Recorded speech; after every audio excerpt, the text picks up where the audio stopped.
Setelah 2 dekade mengabdi sebagai prajurit, Kopral Bakyo akhirnya kembali ke kampung halamannya dengan beban berat di hatinya. Di stasiun kereta tua yang menjadi gerbang desa, ia berdiri diam, membiarkan angin membawa aroma tanah basah yang pernah ia rindukan. Seragam militernya telah ia gantung, digantikan oleh pakaian sederhana seorang petani. Namun, langkah kakinya tetap terasa berat, seperti membawa kenangan perang yang tak pernah benar-benar usai. Di tengah hiruk-pikuk pasar kecil, ia melihat wajah-wajah yang dulu ia kenal, kini dipenuhi garis-garis usia. Ketika Bakyo sampai di rumah kayu sederhana miliknya, adiknya, Rina, menyambutnya dengan pelukan yang erat.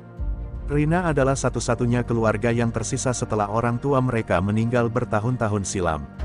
Senyumnya masih cerah seperti dulu, tetapi ada kekhawatiran yang mengintip di balik mata beningnya. "Kak Bakyo, akhirnya pulang," katanya dengan suara gemetar. Bakyo hanya mengangguk, mencoba mengabaikan firasat aneh yang menyusup di hatinya. Mereka berbagi cerita sepanjang malam, tentang kehidupan Rina sebagai pedagang kecil di pasar dan harapan baru yang mulai tumbuh sejak kepulangan Bakyo. Namun, pagi itu, saat Bakyo berjalan-jalan di pasar untuk melihat tempat Rina berdagang, ia merasakan sesuatu yang mengusik. Banyak pedagang tampak ketakutan, berbicara dengan suara pelan, seolah takut ada yang mendengar. Di sudut pasar, Bakyo melihat seorang pria bertubuh besar dengan tatapan penuh ancaman berdiri di depan warung kecil Rina. "Cepat bayar, atau jangan harap bisa berdagang di sini lagi," ancam pria itu dengan suara keras. Bakyo mendekat, tetapi Rina segera menahannya. "Biarkan, Kak, aku bisa urus ini," katanya sambil memaksa senyum yang lemah. Bakyo tidak bisa menahan amarahnya. Malam itu, di rumah, ia mendesak Rina untuk menceritakan semuanya. Dengan mata berkaca-kaca, Rina akhirnya mengakui bahwa pasar telah lama dikuasai oleh sekelompok preman yang dipimpin oleh Herman, seorang lelaki yang dikenal tanpa belas kasihan. Setiap pedagang dipaksa membayar uang keamanan setiap minggu, dan siapapun yang melawan akan dihukum dengan kejam. "Aku tidak punya pilihan, Kak. Ini satu-satunya tempat aku bisa mencari nafkah," kata Rina, suaranya bergetar. Bakyo terdiam, tangannya yang keras akibat pelatihan militer mengepal erat di atas meja kayu. Ia ingin segera bertindak, tetapi Rina memohon agar ia tidak terlibat.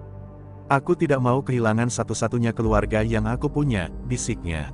Bakyo tahu bahwa Rina mencoba melindunginya, tetapi naluri seorang prajurit dalam dirinya tak bisa begitu saja mengabaikan ancaman ini. Hari-hari berlalu, tetapi perasaan Bakyo semakin gelisah. Ia mulai memerhatikan gerak-gerik para preman di pasar. Setiap kali mereka datang, suasana berubah menjadi mencekam. Pedagang yang tadinya bercandaria mendadak membisu, mata mereka tertunduk ketakutan. Bakyo menyaksikan semuanya dengan hati terbakar. Ia tahu bahwa kedamaian yang ia cari di kampung halamannya mulai terasa seperti ilusi. Sebuah kejadian kecil akhirnya memicu kemarahan Bakyo. Suatu pagi, ia melihat Rina dihina di depan pelanggan oleh salah satu anak buah Herman karena uang pembayaran yang kurang. Darah Bakyo mendidih, tetapi Rina lagi-lagi menahan dirinya untuk tidak bertindak. "Aku bisa menanganinya, Kak," katanya dengan air mata yang hampir tumpah. Tapi Bakyo tahu bahwa ini bukan soal bisa atau tidak. Ini soal harga diri, keadilan, dan keamanan yang seharusnya dimiliki setiap orang. Malam itu, Bakyo duduk di teras rumahnya, memandang bintang-bintang yang berkilau di langit kelam. Kenangan masa kecil bersama Rina mengalir seperti arus deras, tawa mereka, perjuangan mereka menghadapi kehidupan tanpa orang tua, dan janji Bakyo untuk selalu melindungi adiknya. Ia sadar, kepulangannya ke kampung halaman bukan hanya untuk mencari kedamaian, tetapi untuk menuntaskan kewajibannya sebagai seorang kakak. Tanpa sadar, tangannya meraih pisau tua yang tergeletak di meja. Ia tahu, badai sedang menunggu di depan, dan ia tidak akan lari darinya. Pagi itu, pasar kembali ramai dengan aktivitas para pedagang dan pembeli. Namun, di tengah hiruk-pikuk itu, suasana mencekam tak bisa disembunyikan. Kopral Bakyo duduk di salah satu bangku kayu di dekat lapak Rina, mengawasi dengan seksama. Wajahnya dingin, matanya tajam memperhatikan setiap gerak-gerik mencurigakan. Rina, di sisi lain, mencoba mengalihkan perhatian dengan melayani pembeli. Namun, raut khawatir di wajahnya tidak bisa disembunyikan. Ketegangan memuncak ketika sekelompok pria berbadan besar tiba. Mereka berjalan dengan langkah arogan, membelah kerumunan seperti penguasa. Di depan rombongan itu, seorang pria dengan jas kulit hitam dan wajah penuh bekas luka berdiri, memancarkan aura mengintimidasi. Dialah Herman, pemimpin para preman yang telah lama menjadi momok di pasar. Bakyo memperhatikan bagaimana pedagang-pedagang kecil dengan tergesa-gesa menyerahkan uang kepada anak buah Herman sambil menunduk ketakutan. Saat giliran Rina tiba, Herman sendiri yang melangkah maju. "Mana uangmu, Rina?" tanyanya, suaranya berat seperti ancaman. Rina mencoba menjelaskan dengan suara gemetar bahwa lapaknya sedang sepi pembeli. "Aku janji akan melunasi nanti," katanya dengan nada memohon. Namun, Herman tidak peduli. Ia meraih dagangan Rina dengan kasar, melemparkannya ke tanah. "Jangan janji-janji sama aku. Kalau tidak bisa bayar, jangan berdagang di sini lagi." Bakyo, yang menyaksikan semuanya dari kejauhan, bangkit dari tempat duduknya. Kemarahan membakar wajahnya, tetapi ia menahan diri untuk tidak segera bertindak. Ia tahu bahwa melawan Herman di tengah keramaian bukanlah keputusan yang bijak. Namun, ketika salah satu anak buah Herman mendorong Rina hingga jatuh, Bakyo tidak bisa lagi menahan diri. Dengan langkah tegas, ia mendekati mereka. "Sudah cukup," suara Bakyo menggema, tegas dan penuh wibawa. Semua mata tertuju padanya, termasuk Herman yang berbalik dengan alis terangkat. "Kamu siapa? Berani campur urusan orang lain?" tanya Herman dengan nada meremehkan. Bakyo tidak menjawab, ia hanya menatap langsung ke mata Herman, tatapan yang mengingatkan pada seorang prajurit yang pernah menghadapi maut di medan perang. Herman tertawa kecil, lalu mendekatkan wajahnya ke Bakyo. "Jangan sok pahlawan di sini. Ini pasarku, dan aku yang menentukan siapa yang boleh berdagang," katanya pelan, namun penuh ancaman. Bakyo tetap diam, tetapi tubuhnya tegang, siap meledak kapan saja. Ketegangan di udara begitu pekat hingga membuat orang-orang di sekitar menahan napas. Rina, yang masih terduduk di tanah, buru-buru bangkit dan menarik tangan Bakyo. "Kak, jangan, tolong jangan buat masalah," pintanya dengan suara gemetar. Bakyo akhirnya mundur, tetapi matanya tetap tertuju pada Herman. "Ini belum selesai," gumamnya pelan, cukup keras untuk didengar oleh Herman. Setelah Herman pergi, pasar kembali hidup, tetapi suasananya tidak sama. Bakyo merasa kecewa pada dirinya sendiri karena tidak bisa langsung melindungi Rina, tetapi ia tahu ini bukan saatnya bertindak gegabah. Malam itu, di rumah, ia duduk bersama Rina yang masih terisak pelan. "Aku tidak akan membiarkan ini terus terjadi," kata Bakyo sambil menatap adiknya. Ia tahu bahwa ia harus melakukan sesuatu, tetapi untuk melawan musuh sebesar Herman dan anak buahnya, ia membutuhkan rencana. Dan rencana itu mulai terbentuk di pikirannya, seperti bayangan yang perlahan menjadi nyata di tengah kegelapan. Malam itu sunyi, hanya suara jangkrik dan angin yang menyapu dedaunan terdengar di sekitar rumah. Kayu milik Bakyo. Di dalam, Rina duduk di ruang tengah dengan wajah cemas. Ia merasa ada sesuatu yang salah sejak kejadian di pasar tadi pagi. Bakyo, yang duduk di sudut ruangan, mengasah pisau tuanya dengan gerakan lambat namun penuh tenaga. Cahaya lampu minyak memantulkan bayangan di wajah kerasnya. "Kak, aku mohon, jangan buat masalah. Kita bisa hidup tenang kalau aku menurut saja," pinta Rina, suaranya hampir berbisik. Bakyo berhenti mengasah. Ia menatap adiknya dengan sorot mata tajam yang dipenuhi emosi. "Hidup tenang, apa itu hidup tenang menurutmu, Rina? Membiarkan mereka memperlakukanmu seperti sampah. Membiarkan mereka menginjak harga dirimu." Suaranya tidak keras, tetapi setiap kata menusuk hati. Rina terdiam, matanya berkaca-kaca.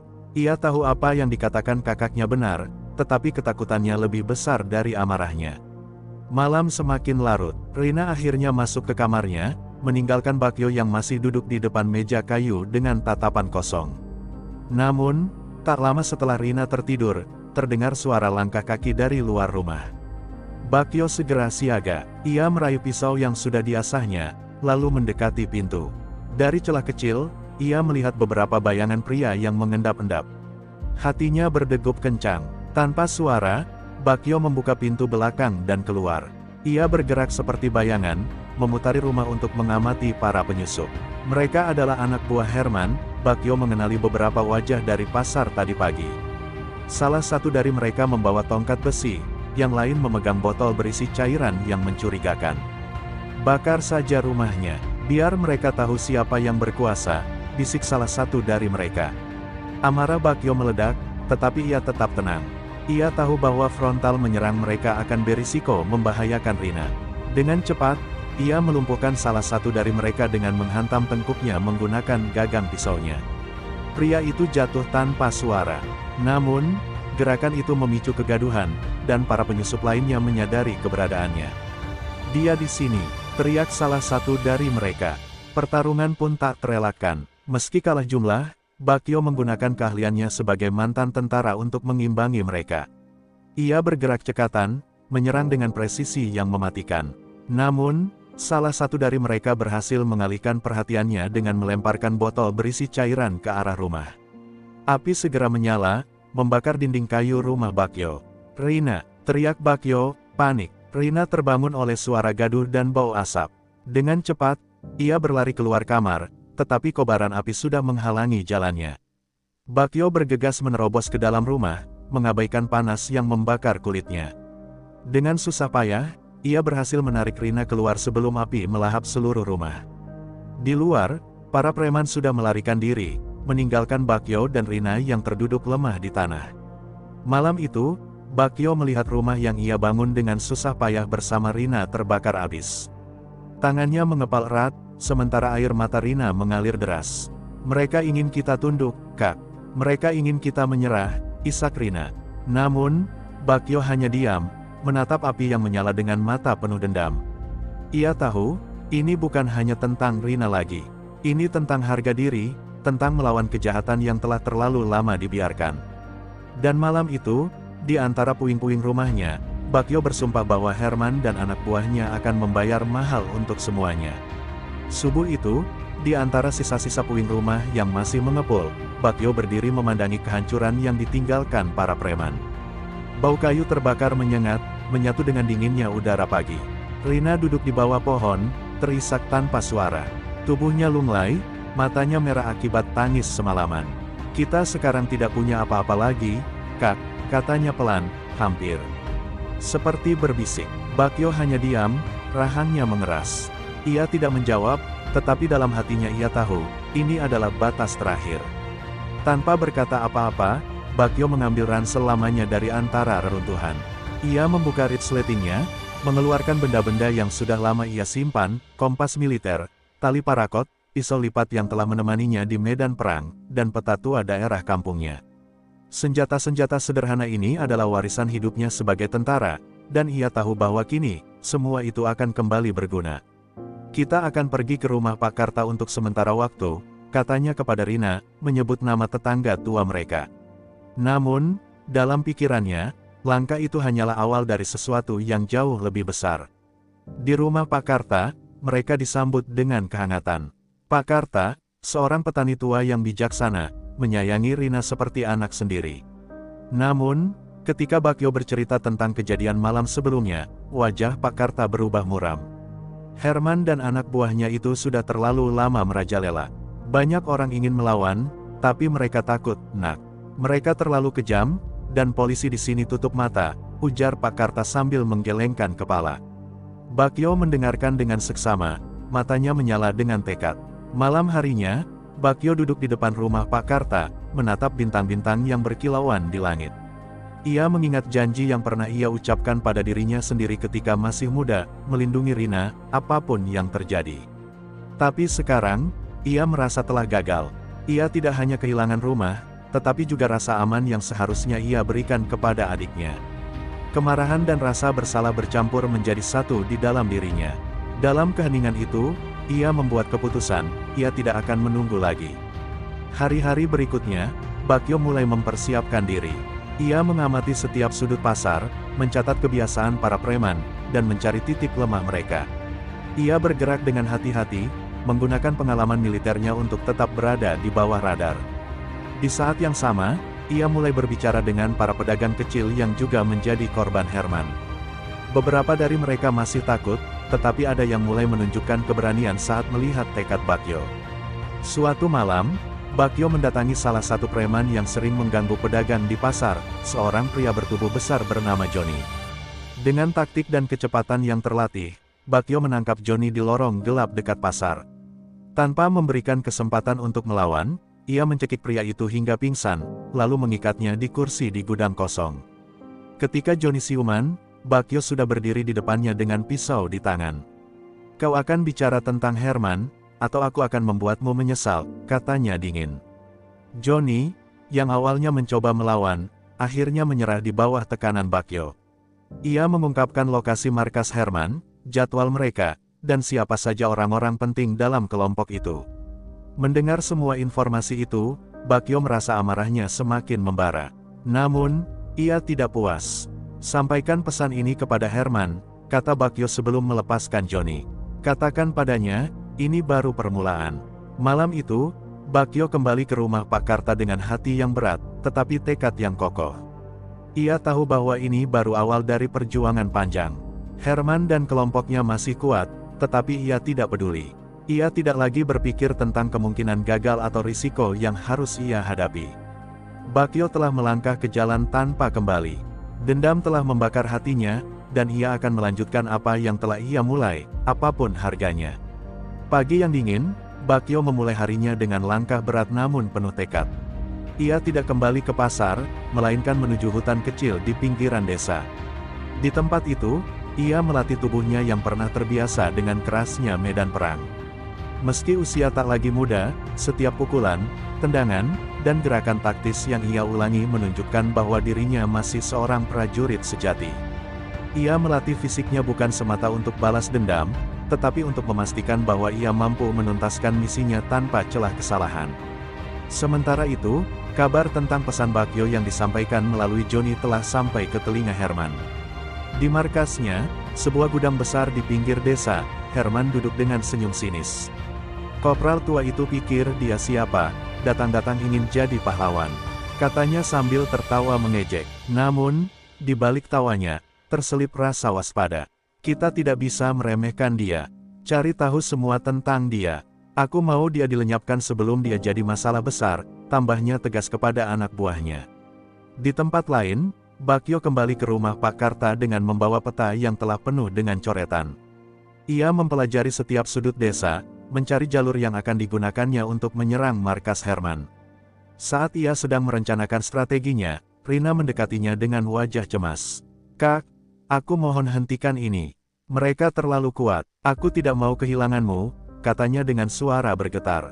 Bakyo hanya menatapnya sejenak, lalu berkata dengan tenang, "Aku sudah kehilangan rumah, Rina. Aku tidak akan kehilangan kehormatan kita juga." Malam itu, Bakyo mulai bergerak. Dengan membawa pisau, tali, dan senter kecil, ia menyelinap ke sekitar gudang tempat Herman biasa berkumpul dengan anak buahnya. Ia mengamati dari kejauhan, mencatat jumlah anak buah Herman yang berjaga, dan bagaimana mereka beroperasi. Dalam kegelapan, Bakyo seperti bayangan, tidak terlihat, tetapi selalu ada. Ia menemukan celah di belakang gudang, sebuah pintu kecil yang tampaknya jarang digunakan. "Ini pintu masukku," pikirnya. Namun, saat Bakyo sedang mengamati, tiba-tiba ia mendengar suara langkah kaki mendekat. Dua anak buah Herman sedang berpatroli, membawa senter dan tongkat kayu. Bakyo segera merapat ke bayangan, menahan napas. Ketika salah satu dari mereka mendekat, ia dengan cepat melumpuhkannya dengan pukulan ke tengkuk. Temannya yang lain terkejut, tetapi sebelum sempat berteriak, Bakyo sudah menutup mulutnya dan menjatuhkannya ke tanah. Semuanya berlangsung dalam senyap. Kembali ke rumah Pak Karta, Bakyo merasa dirinya selangkah lebih dekat ke tujuan. Namun, ketika ia masuk, ia melihat sesuatu yang membuatnya tertegun. Di meja ruang tengah, ada secarik kertas yang diletakkan oleh seseorang. Isinya singkat, tetapi cukup untuk membuat darah Bakyo mendidih. Asteris, "Kami tahu kau sedang mencari masalah. Jangan lupa siapa yang menguasai desa ini." Asteris surat itu ditandatangani dengan inisial H. Bakyo menggenggam kertas itu erat, matanya menyala penuh amarah. Ia menyadari bahwa Herman dan anak buahnya sudah mulai menyadari keberadaannya. Namun, alih-alih gentar, ancaman itu justru memperkuat tekadnya. "Kalau mereka tahu aku ada di sini, biarkan. Aku akan menunjukkan kepada mereka apa artinya melawan seorang prajurit," katanya pada dirinya sendiri. Malam itu, Bakyo kembali duduk di teras rumah, memandangi langit berbintang. Ia tahu bahwa langkah berikutnya akan semakin berbahaya, tetapi ia sudah siap. Dalam keheningan malam, ia merencanakan serangan terakhirnya, serangan yang akan mengakhiri teror Herman di desa ini. Dengan pisau di tangan dan dendam di hati, Bakyo bersiap menghadapi perang yang tidak akan ia kalahkan. Malam itu semakin pekat, langit gelap tanpa bintang. Di dalam rumah Pak Karta, Bakyo menatap peta yang tergelar di atas meja kayu. Setiap titik dan garis yang ia buat adalah hasil dari pengintaian yang cermat selama beberapa hari terakhir. Ia tahu, untuk melumpuhkan Herman dan kelompoknya, ia harus menyerang dengan presisi, tidak memberi mereka celah untuk melawan. Ini bukan sekadar pertempuran, ini perang kecil, pikirnya sambil mengepalkan tangan. Rina duduk di sudut ruangan, menatap kakaknya dengan cemas. Ia tahu Bakyo sudah memutuskan segalanya, tetapi hatinya tidak bisa tenang. Kak, aku masih tidak mengerti. Kenapa harus sejauh ini? Kita bisa pergi dari sini, mencari tempat baru, katanya dengan suara pelan, penuh harap. Bakyo menoleh, sorot matanya tajam namun lembut. Pergi, lalu apa? Mereka akan terus menindas orang lain, Rina. Aku tidak hanya melakukan ini untuk kita, tapi juga untuk semua orang yang tidak berani melawan, jawabnya dengan tegas. Di sisi lain desa, di dalam gudang markasnya, Herman mulai merasa tidak tenang. Meski ia berusaha menunjukkan kekuasaannya kepada anak buahnya, ancaman Bakyo membuatnya gelisah. Ia tahu ini bukan ancaman biasa. Bakyo itu bukan orang sembarangan. Dia mantan tentara, dia tahu cara bertarung, ujar Herman kepada tangan kanannya, Riko. Namun, Herman menolak untuk menunjukkan kelemahan. Tingkatkan penjagaan. Aku tidak peduli berapa orang yang harus kita bayar. Pastikan dia tidak bisa mendekat ke sini, perintahnya. Sementara itu, Bakyo tidak bekerja sendirian. Ia diam-diam menghubungi beberapa pedagang pasar yang pernah menjadi korban Herman. Ia memanfaatkan rasa takut mereka untuk membangkitkan keberanian. Aku tidak meminta kalian bertarung. Aku hanya butuh bantuan kecil, informasi, dukungan logistik, apa saja yang bisa membantu, katanya. Perlahan, keberanian mulai muncul di hati para pedagang. Mereka mulai memberikan informasi penting, seperti jadwal patroli, jalur suplai, dan kelemahan markas Herman. Pada malam ketiga, Bakyo menyelinap ke salah satu gudang kecil milik Herman yang digunakan untuk menyimpan barang curian. Ia bergerak seperti bayangan, melumpuhkan dua penjaga tanpa suara. Di dalam gudang, ia menemukan senjata tajam, uang tunai, dan catatan transaksi gelap. Dengan hati-hati, ia mengambil beberapa barang sebagai bukti, lalu meninggalkan tempat itu tanpa jejak. Aksi ini membuat Herman semakin panik ketika keesokan harinya ia menemukan gudangnya telah disusupi. Riko, yang menjadi tangan kanan Herman, mulai menyarankan tindakan lebih ekstrim. Kita harus mengambil Rina. Dia adalah kelemahan Bakyo, usulnya dengan nada licik. Herman menyeringai mendengar ide itu. Bagus, kalau kita tidak bisa menjatuhkan prajurit itu secara langsung, kita hancurkan hatinya, balas Herman. Mereka mulai merancang rencana untuk menculik Rina sebagai ancaman terakhir bagi Bakyo. Namun, Bakyo tidak bodoh. Ia sudah memperkirakan langkah itu. Malam itu, ia membawa Rina keluar dari rumah Pak Karta ke tempat yang lebih aman, sebuah pondok tua di tengah hutan yang hanya ia ketahui. Kau harus tetap di sini, Rina. Jangan keluar sampai aku kembali, katanya sambil menggenggam tangan adiknya. Rina ingin membantah, tetapi ia tahu tidak ada gunanya melawan tekad kakaknya. Dengan berat hati, ia mengangguk. Saat Bakyo kembali ke desa, ia tahu waktunya sudah tiba. Ia telah mempersiapkan segalanya, rencana, senjata, dan dukungan dari para pedagang yang kini berani melawan. Malam itu, ia berdiri di bawah bayangan pohon besar, menatap ke arah gudang tempat Herman dan anak buahnya berkumpul. Dengan nafas dalam, ia mengencangkan pegangan pada pisaunya. Ini bukan hanya tentang dendam. Ini tentang keadilan, bisiknya. Dan dengan langkah mantap, Bakyo mulai bergerak menuju sarang Herman, membawa dendam yang akan segera ia tuntaskan. Malam itu, udara terasa lebih dingin dari biasanya. Bakyo berjalan perlahan, tubuhnya menyatu dengan kegelapan malam. Setiap langkahnya penuh kehati-hatian, menghindari ranting dan dedaunan kering yang bisa mengeluarkan suara. Gudang markas Herman sudah terlihat di depan mata, berdiri angkuh dengan lampu-lampu redup yang menerangi sekelilingnya. Dari jauh, ia melihat beberapa pria berjaga dengan senjata tajam di tangan. Mereka sudah bersiap, tapi tidak cukup, pikir Bakyo sambil menilai situasi. Ia mengambil posisi di balik tumpukan karung yang tertinggal di dekat gudang. Dari tempat persembunyian itu, ia mengamati setiap gerakan para penjaga. Ia mencatat pola patroli mereka, celah di antara penjagaan, dan pintu mana yang paling aman untuk dimasuki. Bakyo tahu, serangan ini harus dilakukan dengan cepat dan senyap, setidaknya sampai ia mencapai Herman. Dalam kegelapan, ia meraih pisau dan tali, mempersiapkan diri untuk langkah pertama. Satu persatu, Bakyo mulai melumpuhkan penjaga di sekitar gudang. Dengan gerakan cepat dan presisi militer, ia menyerang dari belakang, membuat mereka tidak sempat berteriak. Dalam hitungan menit, area luar gudang sudah bersih dari penjaga. Bakyo menyelinap masuk melalui pintu kecil di belakang gudang yang sebelumnya ia tandai. Di dalam, suasana berbeda, suara tawa, obrolan, dan dentingan botol terdengar jelas. Herman dan anak buahnya sedang bersantai, tidak menyadari ancaman yang mendekat.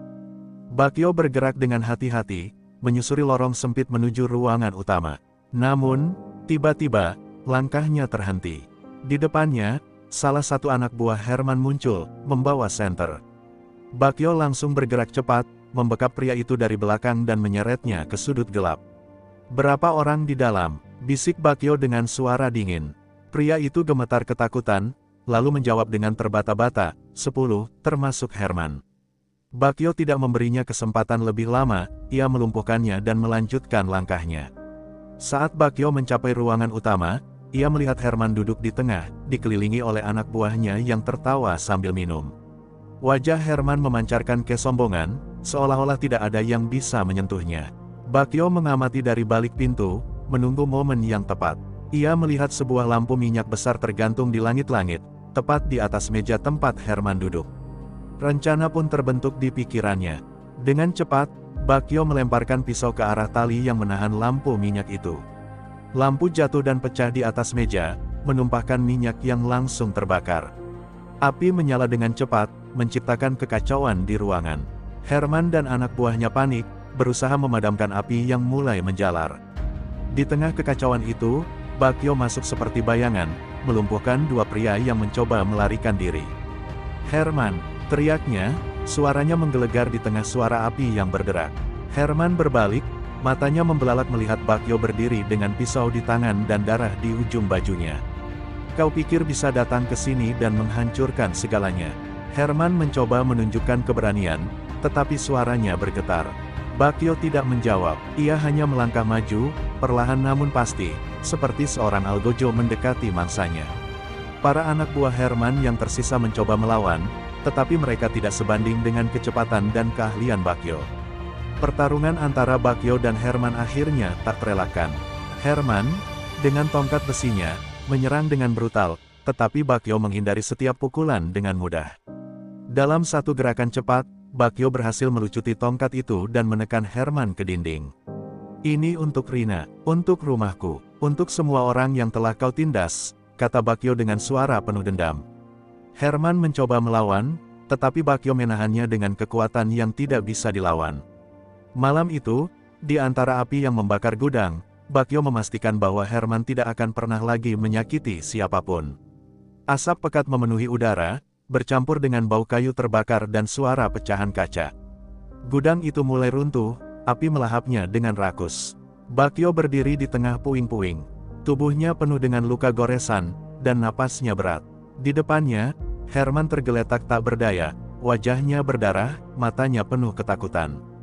"Kau pikir aku takut padamu, Bakyo?" kata Herman dengan sisa-sisa keberanian yang dipaksakan. Bakyo hanya menatapnya dingin, matanya seperti jurang tanpa dasar. "Bukan tentang takut, ini tentang keadilan," jawabnya sebelum memalingkan wajah. Herman mencoba merangkak pergi, tetapi Bakyo tidak memberinya kesempatan. Ia menarik kerah baju pria itu, menyeretnya keluar dari gudang yang hampir runtuh sepenuhnya. "Aku akan menyerahkanmu kepada mereka yang telah kau sakiti," kata Bakyo dengan nada dingin. Di luar gudang, para pedagang kecil dan warga desa yang sebelumnya takut kini berkumpul, wajah mereka campuran antara terkejut dan lega. Mereka melihat Bakyo menyeret Herman yang tak lagi berdaya. "Ini orang yang telah menghancurkan hidup kalian. Kini, kalian yang memutuskan," kata Bakyo dengan suara lantang. Warga yang selama ini diam mulai maju, kemarahan mereka yang terpendam selama bertahun-tahun akhirnya meledak. Beberapa dari mereka berteriak, mencaci maki Herman, dan ada yang menangis mengingat penderitaan yang telah mereka alami. Namun, sebelum kerumunan itu berubah menjadi amukan massa, Bakyo mengangkat tangan, meminta mereka tenang. Jangan balas dendam dengan kebencian. Biarkan hukum yang berbicara, katanya tegas. Warga yang awalnya ingin melampiaskan amarah akhirnya menahan diri, meskipun dengan berat hati. Sementara itu, salah satu pedagang yang selama ini diam-diam mendukung Bakyo segera pergi memanggil pihak berwenang. Tak lama kemudian, polisi datang, terkejut melihat pemandangan di depan mereka. Herman, raja kecil yang selama ini mereka biarkan berkuasa, kini tergeletak tak berdaya di tangan seorang pria sederhana. Tangkap dia, ini semua bukti kejahatannya, kata Bakyo sambil menyerahkan catatan-catatan yang ia ambil dari gudang Herman sebelumnya. Polisi, yang tak lagi bisa menyangkal bukti yang ada, akhirnya membawa Herman dengan borgol di tangan. Namun, malam itu belum berakhir bagi Bakyo. Setelah semuanya selesai, ia berjalan perlahan ke arah hutan tempat ia menyembunyikan Rina. Langkahnya berat, setiap otot di tubuhnya terasa terbakar akibat pertempuran tadi. Ketika ia tiba di pondok, Rina langsung berlari ke arahnya, air mata mengalir deras di wajahnya. Kakak tidak apa-apa, tanyanya dengan suara gemetar. Bakyo tersenyum tipis, meskipun tubuhnya penuh luka. Aku baik-baik saja, Rina. Semuanya sudah selesai, katanya sambil memeluk adiknya erat. Di desa, keesokan harinya, suasana terasa berbeda. Para pedagang yang selama ini hidup dalam ketakutan mulai membuka lapak mereka dengan senyuman. Rasa aman yang telah lama hilang akhirnya kembali. Warga mulai berbicara tentang keberanian Bakyo, seorang mantan kopral yang mempertaruhkan nyawanya untuk melawan tirani. Nama Bakyo menjadi simbol harapan, sebuah bukti bahwa keberanian bisa mengalahkan ketakutan. Namun, Bakyo tidak pernah kembali ke pasar. Ia memilih untuk hidup tenang bersama Rina, jauh dari hiruk-pikuk. Baginya, misi itu bukan tentang menjadi pahlawan, melainkan tentang menepati janjinya kepada keluarga dan desa tempat ia dibesarkan.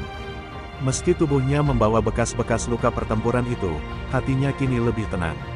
Setiap pagi, ia menatap Rina yang kembali tersenyum, merasa bahwa semua pengorbanan itu tidak sia-sia. Di suatu malam yang tenang, ketika bintang-bintang bersinar terang, Rina bertanya, "Kak, apakah kau menyesal?" Bakyo hanya tertawa kecil, menatap adiknya dengan lembut. "Menyesal? Tidak, Rina. Aku hanya melakukan apa yang seharusnya kulakukan. Dan selama kau aman, itu sudah cukup bagiku." Malam itu, untuk pertama kalinya sejak tragedi itu, mereka tidur dengan hati yang damai. Meninggalkan kenangan pahit di belakang, tapi tidak pernah melupakannya. Meski desa kini tenang, Bakyo tidak pernah benar-benar bisa melupakan apa yang telah terjadi. Setiap malam, di bawah cahaya rembulan, ia selalu terjaga, memikirkan adiknya, dan juga orang-orang yang telah ia lawan. Dunia yang ia kenal dulu, dunia pertempuran dan peperangan, tiba-tiba terasa jauh, seakan-akan ia telah meninggalkan sebagian dari dirinya di sana. Namun, ada satu hal yang selalu mengingatkannya bahwa ia telah melakukan yang benar, senyum adiknya, Rina. Itu adalah satu-satunya yang memberi ketenangan dalam hatinya yang penuh luka. Namun, meskipun Bakyo berusaha mengubur masa lalunya, perasaan kosong itu tak bisa ia hilangkan. Suatu sore, ketika ia tengah duduk di beranda rumah tua mereka, seorang pria muda mendekat. Pria itu membawa pesan dari seorang saudara yang tak dikenal, seorang mantan teman seangkatan Bakyo yang kini menjadi bagian dari pasukan yang lebih besar, sebuah kelompok yang menawarkan pekerjaan sebagai pengawal. "Mereka tahu tentangmu, Kopral Bakyo. Mereka tahu apa yang kau lakukan di pasar," kata pria itu dengan wajah serius. Bakyo memandang pria itu dalam diam, perasaan tidak nyaman muncul di dadanya. "Aku tidak lagi butuh pekerjaan itu," katanya pelan, suaranya tegas meski ada sedikit kebingungan dalam hatinya. "Aku sudah cukup dengan hidup ini." Namun, pria itu tetap berdiri tegak, seakan tidak menerima penolakan itu. "Mereka ingin kau kembali, Kopral. Mereka tahu kau punya kemampuan yang luar biasa. Mereka akan menawarkan kesempatan yang jauh lebih besar. Tapi, pilihan tetap di tanganmu," kata pria itu, lalu pergi meninggalkan Bakyo dengan sebuah undangan yang tidak bisa ia abaikan begitu saja. Malam itu, Bakyo tidak bisa tidur. Undangan itu masih terngiang di telinganya, menggoda dengan janji kekuasaan, uang, dan mungkin kedamaian yang lebih besar. Namun, ia sadar bahwa dunia itu bukan lagi dunia yang ia inginkan. Ia telah berjanji kepada dirinya sendiri, kepada Rina, bahwa ia akan meninggalkan kekerasan dan hidup damai. Tapi, pemikiran tentang kembali ke medan perang itu tidak bisa begitu saja dihilangkan. Ia merasakan ada tarikan kuat yang mendorongnya ke arah yang lain, ke arah yang lebih gelap dan penuh bahaya. Rina menyadari perubahan pada kakaknya. Setiap kali mereka berbicara, Bakyo selalu tampak jauh, seakan hatinya berada di tempat lain. Suatu malam, saat mereka duduk bersama di ruang tamu yang remang-remang, Rina bertanya dengan suara lembut, "Kak, ada apa denganmu? Aku tahu ada sesuatu yang mengganggumu." Bakyo hanya tersenyum tipis, mencoba menyembunyikan kebimbangannya. "Tidak ada, Rina, hanya lelah," jawabnya sambil menatap api yang berkobar di tungku. Namun, Rina tahu bahwa itu bukan jawaban yang sebenarnya. Ia memandang kakaknya dengan penuh kasih sayang, ingin membantu, tetapi ia tahu ada pertarungan batin yang sedang dihadapi oleh Bakyo. Bakyo telah mengorbankan begitu banyak untuk melindunginya, dan sekarang ia berhadapan dengan pilihan yang bisa mengubah segalanya. "Kak, jangan buat keputusan terburu-buru. Kita sudah jauh dari sana. Jangan biarkan masa lalu menarikmu kembali," kata Rina dengan penuh harap. Bakyo tidak menjawab, ia hanya menatap api yang mulai meredup. Pikirannya kembali ke masa-masa perang, saat ia masih muda dan penuh semangat, bertarung tanpa ragu. Ia teringat akan darah yang tumpah, pertempuran yang tak pernah berakhir, dan rasa takut yang selalu ada di setiap sudut. Tetapi, apa yang ia alami di desa ini, bersama Rina, memberi kebahagiaan yang belum pernah ia rasakan sebelumnya. Ia tidak ingin kembali ke kehidupan lama itu. Namun, tawaran itu, suara itu, terasa begitu kuat, menuntut perhatian. Pada akhirnya, Bakyo memutuskan untuk pergi sendiri, tanpa memberitahu Rina atau siapapun. Ia berjalan di sepanjang jalan setapak, jauh dari rumah mereka, menuju tempat yang telah disebutkan dalam pesan itu. Setiap langkahnya terasa berat, seolah ia sedang meninggalkan sebagian dari dirinya. Namun, dalam hatinya, ia tahu bahwa pilihan ini adalah jalan yang harus ia tempuh, untuk memastikan bahwa ia benar-benar bebas dari bayang-bayang masa lalu. Di luar sana, di dunia yang penuh dengan kegelapan, Bakyo harus menghadapi tantangan terakhirnya. Ketika ia sampai di tempat yang dimaksud, sebuah rumah tua yang tersembunyi di balik pepohonan, Bakyo merasa bahwa ia tidak hanya datang untuk memenuhi undangan itu, tetapi juga untuk menemukan jawaban atas pertanyaannya sendiri. Apakah ia akan kembali ke dunia yang ia tinggalkan, ataukah ia akan melangkah maju dan meninggalkan semua itu untuk selamanya? Dalam hening malam, hanya angin yang menjawab, membawa rasa was-was yang semakin menguatkan tekadnya. Langkah Bakyo terasa semakin berat seiring mendekatnya ia ke rumah tua itu. Angin malam berdesir, membawa aroma tanah basah dan daun yang mulai gugur. Di depan pintu gerbang yang sudah rapuh, ia berhenti sejenak, menghela napas panjang.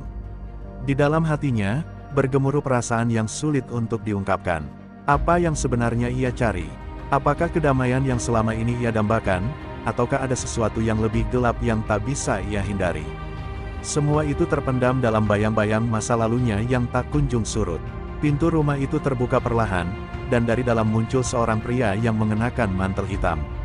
Wajahnya tak asing bagi Bakyo, itu adalah salah satu perwira tinggi yang pernah ia kenal selama masa dinas. Pria itu, yang bernama Mayor Damar, tersenyum tipis saat melihat Bakyo. "Kopral Bakyo, akhirnya kau datang."